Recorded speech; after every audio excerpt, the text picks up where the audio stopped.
Buenos días, soy Vanessa Vallejo y ustedes están escuchando el podcast del Pan Am Post. A nuestros lectores les damos como siempre la bienvenida y a quienes nos escuchan a través de YouTube les recordamos que pueden oírnos sin retraso suscribiéndose en nuestro sitio web.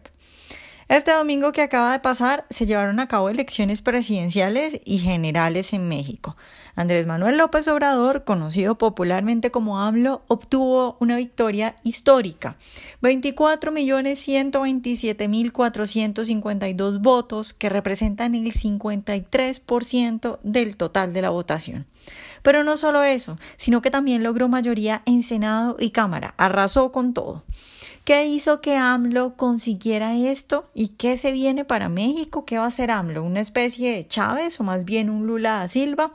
Bueno, pues hablamos de esto en nuestro podcast de hoy. Nuestro invitado es Gerardo Garibay, él es columnista en diferentes medios, autor de varios libros y profesor universitario. Bueno, Gerardo, quisiera empezar preguntándote lo que muchos se están preguntando y es ¿cómo es que Andrés Manuel López Obrador obtiene 24 millones de votos, que creo que es la cifra histórica de un candidato a la presidencia, un 53%, cuando era un hombre que para muchos incluso en algún momento llegó a ser un cadáver político, cuando en muchos momentos fue despreciado por los mexicanos en las elecciones? ¿Qué hizo que lograra ganar y que lograra esa victoria tan grande? Bueno, pues básicamente el gran mérito de Andrés Manuel para este proceso electoral es que supo construir una coalición mucho más amplia de la que había intentado en 2006 y en 2012. Supo conectar con los electores, tuvo al mejor equipo de creativos políticos en su campaña. Fue notoria la superioridad de la campaña de Andrés Manuel sobre las de Anaya y Mid en términos de mensaje, en términos de comunicación, y además supo aprovechar la coyuntura actual del país, que es de un profundo rechazo a la corrupción, de una profunda desconfianza respecto a la clase política tradicional. Entonces, todos estos factores, lo que hizo bien Andrés Manuel en su campaña, lo que hicieron mal Anaya y Mid en sus campañas, y la situación política del país, se ha conformado en una tormenta perfecta que nos lleva no solo a un triunfo histórico, contundente y masivo, tal cual de Andrés Manuel, sino a las puertas de una reconfiguración completa del sistema político en México. Claro. Gerardo, hablemos un poco de cómo quedó conformado el Senado y la Cámara de Diputados, porque ahí parece que también arrasó, ¿no? Sí, mucho más de lo que esperábamos. Te soy sincero, nuestros cálculos eran que Andrés Manuel iba a sacar por ahí del 44% de los votos, que eran más o menos los números que traían las campañas unos días antes, y que por lo tanto se iba a reflejar más o menos ese mismo voto en la elección de diputados y de senadores, y que Morena se iba a quedar cerca de la mayoría, pero sin tener la mayoría. Y los números han sido mucho más amplios, tendrá el control de ambas cámaras, el PRI prácticamente se evapora, gana solamente 15 distritos de 300 en los que está dividido el país. Acción Nacional logra ganar más o menos en unos 70 distritos, 67 en alianza y 5 en solitario, pero todo lo demás se pinta de Morena, algo verdaderamente impresionante, y ahora habrá que ver cómo se traduce eso en la práctica, en la vida real, digamos, del gobierno en México. Y para saber eso, habrá que ver quién de todos esos diputados y senadores de Morena, a quienes se nombra coordinador de los respectivos grupos parlamentarios. Eso nos va a mandar una señal muy importante respecto a cómo pretende gobernar Andrés Manuel López Obrador y la coalición que lo ha llevado al triunfo. Gerardo, quienes son, digamos, defensores a ultranza de la república y de la democracia, siempre hablan de la importancia de los pesos y los contrapesos y la separación de poderes, que yo no creo mucho que se pueda uno decir que uno se blinda con una separación de poderes, pero en el caso de México, ¿tú cómo lo ves? ¿Crees que hay esos poderes y esos pesos y contrapesos de los que muchos hablan que puedan frenar a una mayoría, como tú lo has dicho, en todas partes, porque arrasó en todo? Híjole, a lo mejor pueden hacer el intento, pero de entrada dudo que si un Andrés Manuel con estos números impone, por lo menos de inicio, un rumbo, dudo mucho que esos pesos y contrapesos estarían dispuestos al sacrificio político que implicaría oponerse a Andrés Manuel. Básicamente lo que vamos a ir viendo es que la clase política y los propios contrapesos institucionales se irán adaptando, porque además en México nunca hemos tenido contrapesos reales, pues, o sea, hemos tenido, se supone que el poder legislativo es independiente del ejecutivo, pero en la práctica muchas veces acaba siendo lo que se le dice. Con el poder judicial también hay negociaciones abajo de la mesa. Entonces aquí el balón está completamente en la cancha de Andrés Manuel, y de él dependerá lo que vaya a hacer como presidente. No veo yo en estos momentos alguien que le pueda decir no a Andrés Manuel López Obrador. Claro. Gerardo, ¿y el papel que van a jugar el PRI y el PAN como los otros dos partidos más importantes que ahora pues increíblemente fueron derrotados por Morena y su coalición, qué crees que van a hacer? ¿Crees que se van a reinventar, que van a poder resurgir de esto? ¿O tú crees que esto definitivamente ya es la crisis de los partidos políticos tradicionales y que la única esperanza sería que surgiera un nuevo partido a la derecha? Mira, ahorita una de dos, o se refundan o se refunden, no hay de otra. Ya la crisis ha llegado al punto en que ya no pueden patear la lata hacia abajo de la calle, tienen que resolverlo. Ahora, ¿cómo lo van a resolver?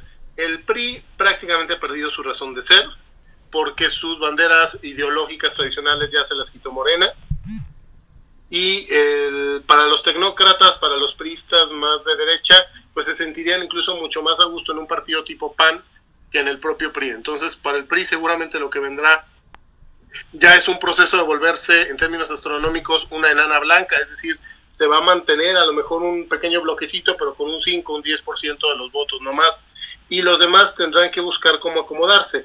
Ahí va a depender también de qué haga Andrés Manuel. Si Andrés Manuel pone una política muy radical de izquierda, veríamos la posibilidad de que priistas, panistas, incluso Movimiento Ciudadano, aquellos más a la derecha, se unan en un gran partido, en un gran frente nuevo. Pero si Andrés Manuel empieza a hacer las cosas no tan mal, lo que vamos a ver es más bien un quiebre del lado de la izquierda, y del lado de la derecha veremos a Acción Nacional tratando de refundarse, pero sin desaparecer, y esperando a ver qué pasa en 2021. Gerardo, la pregunta también que se hace todo el mundo, ¿no? ¿Qué crees tú que va a hacer AMLO? ¿Hasta dónde va a llegar en la línea de socialismo?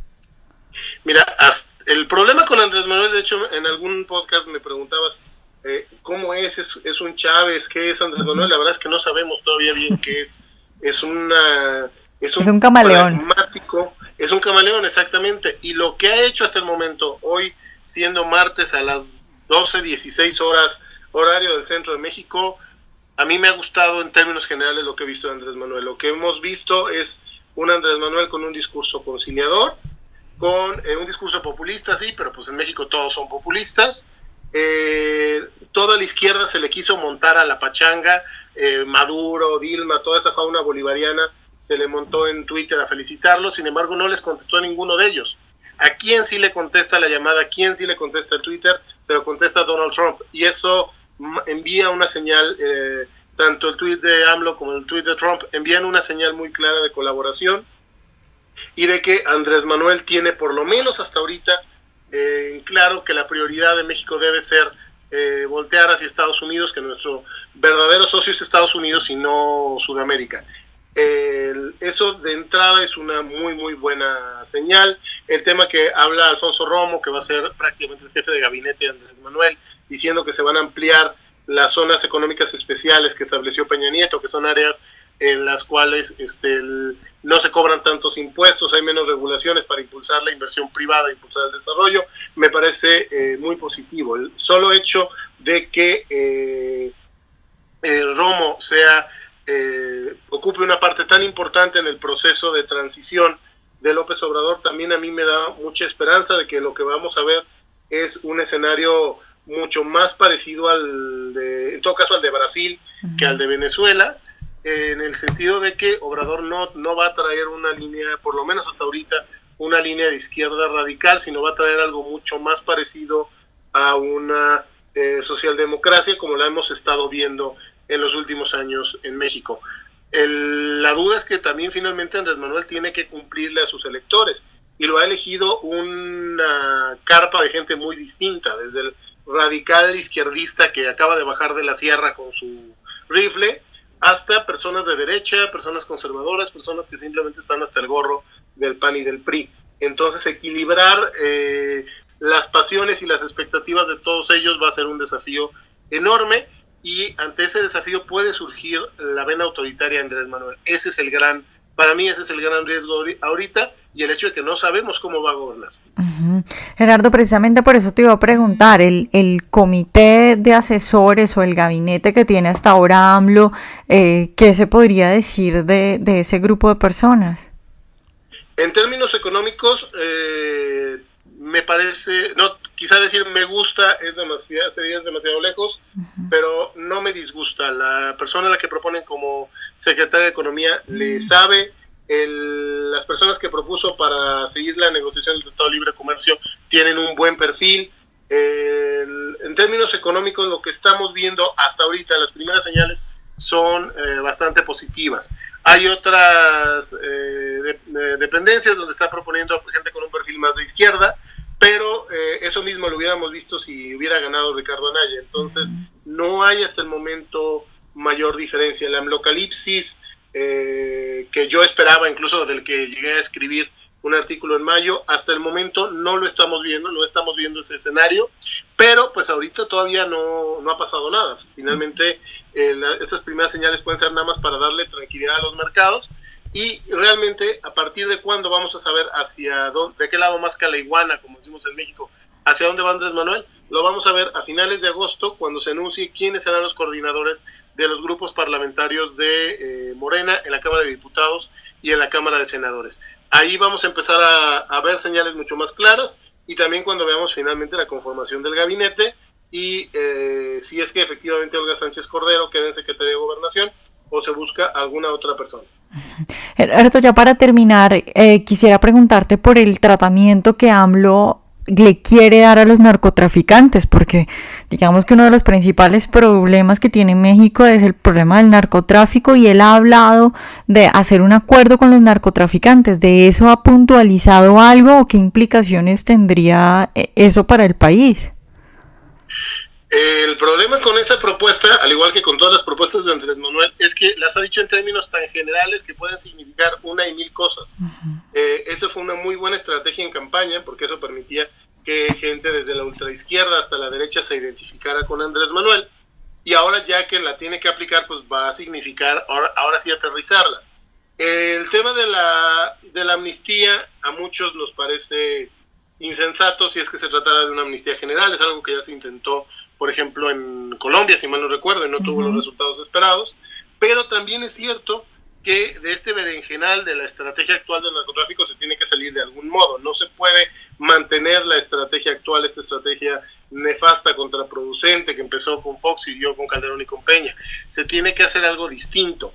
El asunto es que ojalá lo que intente Andrés Manuel no resulte peor que lo que ya tenemos. Habrá que ver cuáles son esos términos de la amnistía. Si la amnistía es darle salida a aquellas personas que no han estado involucradas en crímenes violentos y que pudiéramos, digamos, ir como que recortándole margen de maniobra al narcotráfico, no necesariamente sería una mala idea, pero sí en todo caso es una idea muy peligrosa.